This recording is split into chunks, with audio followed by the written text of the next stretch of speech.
noches, bienvenidos a Cenando con Jaeli. No es que haya bajado de peso ni que haya ingresado a una máquina del tiempo. De hecho, Alfredo Jaeli hoy no nos acompaña. Está de regreso próximamente a nuestro país y ya va a continuar compartiendo con su enorme audiencia todos los domingos por las pantallas de Red Guaraní. Mi nombre es Carlos Gómez y vamos a acompañarlos tratando de suplir un poco la ausencia de Alfredo y abordando un tema más que interesante. ¿Ha llegado la hora de la justicia del Paraguay?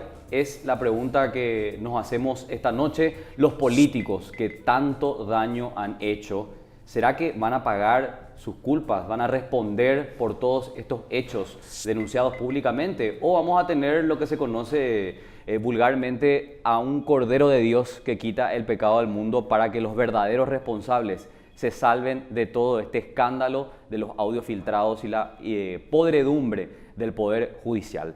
Hoy analizamos con actores principales este escándalo de audios filtrados, donde lejos de toda duda se demuestra un esquema que está operando en el Poder Judicial. Armamos una mesa con profesionales del derecho y también políticos que hoy nos acompañan cenando aquí por las pantallas de Red Guaraní.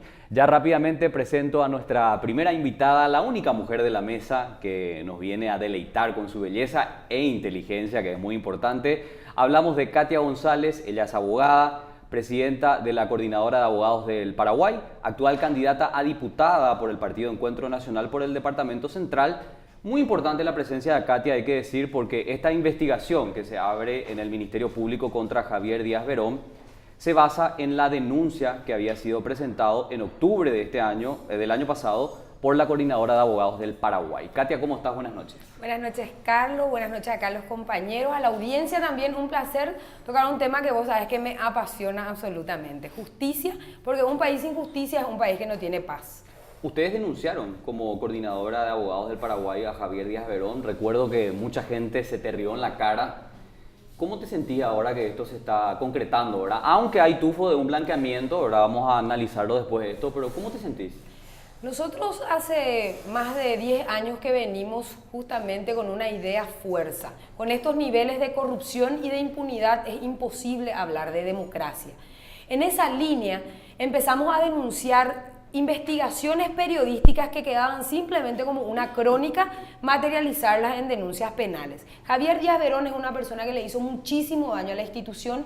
Que se haya abierto una investigación pone al desnudo, en cierto sentido confirma un poco la tesis que nosotros venimos sosteniendo. Así que claro que me siento muy bien, el rédito no es individual, por favor, el rédito es de mis compañeros, colegas que nos ayudan y nos dan un poco el soporte dentro de la Coordinadora de Abogados del Paraguay. Correcto, vamos a analizarlo con Katia esta noche. También quiero presentar a otra persona, entendido de Derecho también. Él es doctor en Derecho, fue agente fiscal desde 1996 hasta el 2001.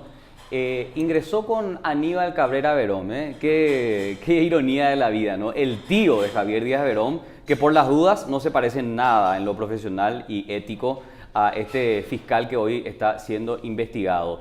Fue también el primer integrante de la Unidad de Delitos Económicos, creado en 1997. Contaba él que llevó una computadora que le regaló su familia para poder armar este equipo. Director jurídico de la Cámara de Senadores en el 2016 hasta el 2017 bajo la presidencia de Robert Acevedo y actualmente candidato a diputado por el Departamento Central, lista 100, Partido Democrático Progresista. Estamos hablando del doctor José Casañas Levy. Doctor, ¿cómo estás? Buenas noches, Carlos, a los amigos de la mesa también y a la audiencia, un placer compartir con ustedes. Por favor, gracias por acompañarnos. Bueno, y decíamos, ¿verdad?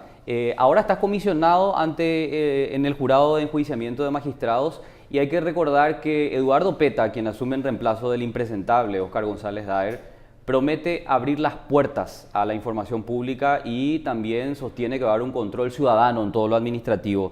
¿Es todo lo que se está dando actualmente? Sí, hace un par de días el presidente del Congreso firmó la aceptación del comisionamiento que solicitó el senador Peta para que yo actúe como relator de él en el jurado. Realmente hay muchísimo trabajo que hacer ahí, como vos decías recién, tanto en la parte administrativa, que es donde se administra el dinero, ¿verdad? Claro. Donde se establecen los contratos, personas que fueron descontratadas misteriosamente de un día para el otro. Y por otro lado, la vergüenza más importante ahí es la cantidad de expedientes, de denuncias, más de 700 expedientes, Sí. que estaban ahí y que ningún miembro del jurado se dio cuenta que estaban. Entonces hay dos cosas ahí súper importantes y por eso es mucho trabajo y esperemos tener ahí algún tipo de apoyo que indudablemente no va a ser simple y el senador tiene, como ustedes saben, mucha energía, muchas ganas, pero a eso hay que acompañarle también algún tipo de equipo de trabajo, ¿no? Claro, un búnker de poco podríamos decir y una herramienta de chantaje para la mayoría, ¿verdad? Sí, Lastimosamente una pena, es así. Una pena, así mismo, el jurado de enjuiciamiento perdió totalmente credibilidad hace unos años ya. Sí, es así, tal cual. Bueno, y tan importante de hecho este órgano extrapoder, pero tan debilitado institucionalmente hablando. También nos acompaña Guillermo Duarte, la propuesta del Partido Democrático Progresista, un equipo jurídico y político de primera para el Congreso, a Casañas Levy, como ya lo estábamos presentando. Está también Carlos Arregui y se suma Guillermo Duarte, abogado muy conocido en tribunales, que hoy es candidato a senador por el PDP. Guillermo, buenas noches. Buenas noches, Carlos. Un saludo a vos, a los compañeros de la mesa. Un gusto estar por aquí. Bueno, Guillermo, voy a comenzar contigo un poquito para preguntarte qué es lo que propone José Ortiz, gerente de Horacio Cartes, en estas declaraciones públicas. De hecho, habló su abogado, lo califican como un perseguido político. Aparentemente hay una corrupción judicial que él está denunciando en cuanto a los cruces de llamadas del 31M. Te pregunto esto porque vos estás involucrado en la causa llevando un poco la defensa también del Partido Liberal. Bueno, en primer lugar, aclaro de que esto que surgió de la fiscal Brígida Aguilar y los pedidos que ella niega que haya firmado y que hoy es objeto de una investigación penal, no tiene absolutamente nada que ver con el caso 31M. Nunca Brígida Aguilar intervino en la causa. Los documentos de extractos de llamadas y en los cuales nosotros nos basamos para sostener de que era necesario obtener los números de José Ortiz, de Canillas y de otras personas, surgen del número del extracto de llamadas de Sotelo que fue solicitado por la fiscal Raquel Fernández y por los fiscales de la causa como tal. Es decir, nosotros estamos desmarcados de todo este conflicto que se generó, donde aparecen denuncias contra denuncias. Brígida Aguilar se considera víctima de falsificación de firma, José Ortiz se considera víctima de persecución. Cuando esto surgió, porque eso quiero aclarar, entre el miércoles y el jueves se me endilgó a mí prácticamente haber estado participando con Brígida Aguilar en la obtención ilegal de estos audios. Cuando ese periodista, que es Jorge Torres, que publicó en el Diario de la Nación y en el Canal 13 eso, y yo analizo, veo que en realidad el facsímil de nota que él publica en el Diario de la Nación hace referencia a una causa distinta a la que Tigo informó, porque quiero reseñar esto. Todo esto explota cuando yo reclamo que Tigo no haya remitido los extractos de llamadas aparándose en el plazo de 6 meses, pero Tigo en esa nota que le remite al juez Corbeta dice de que existe algunos números respecto de los cuales sí van a poder informar porque ya lo había solicitado la fiscal Brígida Aguilar en el año 2017 dentro del plazo y da un número de causa que es la causa 299/17. Importante ese número. De eso se toma Jorge Torres para decir de que empieza una investigación y saca en el Diario de la Nación una nota de Brígida Aguilar donde pide varios números, entre los que se encuentra el de José Ortiz, el de Canillas, aparece también el número de Raúl Fernández Lindman, de Carmelo Caballero, de Almada, Roy y otras personas. Pero en ese oficio que presenta es otra causa, es la causa 177-178/17. Y yo digo, espera un poco, acá hay un error, por lo menos en el número de causa, porque el oficio al que hace referencia a Tigo es en la causa 299 y este es en la causa 178. Claro.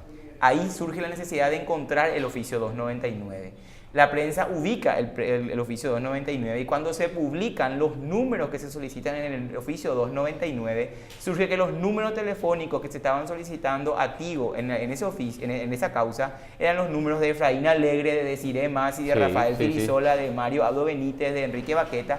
Entonces eso explota la hipótesis de que supuestamente nosotros éramos los que con Brígida Aguilar montamos un esquema paralelo para investigar números telefónicos en forma irregular. Entonces la denuncia pública, entre comillas, cayó por su propio peso, pero hoy día sabemos, a través de esas publicaciones y de todo este esquema que surgió, de que existe una mafia paralela que se estaba dedicando a obtener números telefónicos de todos. De hecho.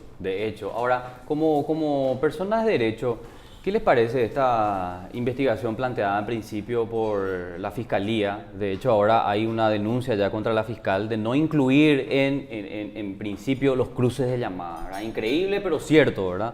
Cuando en otros casos son pruebas tan contundentes los cruces de llamada, bueno, en el caso 31M fueron excluidos. ¿Qué opinión les merece?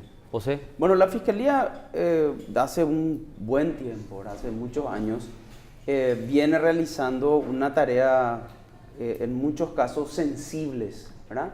Una tarea deficiente. Y uno a veces piensa si eso es falta de capacidad o es corrupción. Claro. Solamente dos cosas pueden ser. Sea cual fuere, eso perjudica directamente a los intereses de la sociedad. En el caso 31M en particular, no hay que perder de vista que es el fenómeno social más conflictivo después del marzo paraguayo. De hecho. No hay ningún otro entre el marzo del 2099 hasta ahora. Y la Fiscalía toma estos casos, y este caso del 31M, como si fuera un caso cualquiera, ¿verdad? Y ahí es donde ya empieza a llamar la atención. ¿Por qué toman fiscales que no son, por ejemplo, fiscales capacitados para eso? ¿Por qué se le designa a uno y después se le designa a otro? ¿Por qué no hacen una investigación amplia, que es lo lógico en cualquier investigación, no solamente esta, pero una investigación donde muere una persona, donde se atropella una institución? Acá hay que evaluar todas las hipótesis. Y todas las hipótesis es saber quién le llamó a quién, por qué le llamó, que venga a declarar, claro, por qué usted le llamó, qué le dijo. Esa es la tarea real del fiscal. Sí. Pero ellos no hicieron eso. Ninguno de los fiscales que estuvo involucrado. Fue un trabajo lento, pausado. Acá Guillermo fue es representante de la querella del chico que murió. Y no había caso para que hagan acto de investigación, que es su tarea, es su obligación. Entonces, mi hipótesis es que acá sí hubo manipulación desde el Ministerio Público para que los hechos no se conozcan. Para mí eso queda clarísimo, ¿no? ¿Y cuál es la responsabilidad, Katia, del fiscal general del Estado, ¿verdad? Que de hecho tiene que acompañar, arma el equipo de investigación, si bien él no hace la investigación propiamente, está involucrado de manera directa en todo este proceso de tratar de ocultar los hechos y, por supuesto, lograr impunidad para los principales responsables? Javier Díaz Verdón es responsable político, ¿verdad?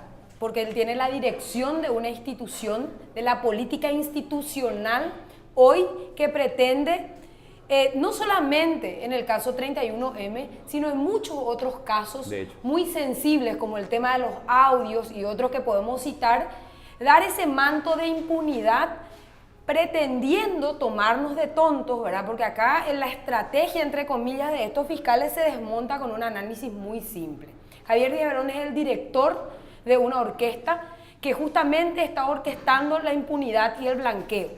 Con este tiempo que ya pasó en la mayoría de estas investigaciones, nosotros probablemente dentro de un año vamos a estar cenando con Jaegli en esta mesa, hablando de que finalmente no pudimos obtener ni una sola verdad.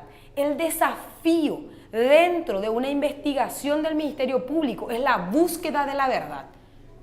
Sin embargo, hoy vamos a tener que esa verdad no solamente no va a ser encontrada, sino que está orquestado todo un esquema para que las personas responsables queden impunes. Y eso es lo grave que está pasando en la investigación del 31M, en la investigación de los audios, en la investigación de los hechos punibles de corrupción, entre ellos el propio caso de Fiscal General del Estado por enriquecimiento ilícito y tráfico de influencias. De hecho, partíamos con este tema del 31M porque dentro del juicio político, como una de las causales, se encuentra la persecución a inocentes, ¿verdad? Según el libelo acusatorio elaborado por la oposición en la Cámara de Diputados y que hay que recordar va a ser tratado el martes en la Cámara Baja. Por los diputados del Partido Liberal. Por los diputados del Partido Liberal que de hecho están liderando este proceso, les corresponde después de lo que ocurrió con Rodrigo Quintana y el atraco al PLRA. Hacemos la primera pausa de la noche y en un ratito seguimos conversando con nuestros invitados.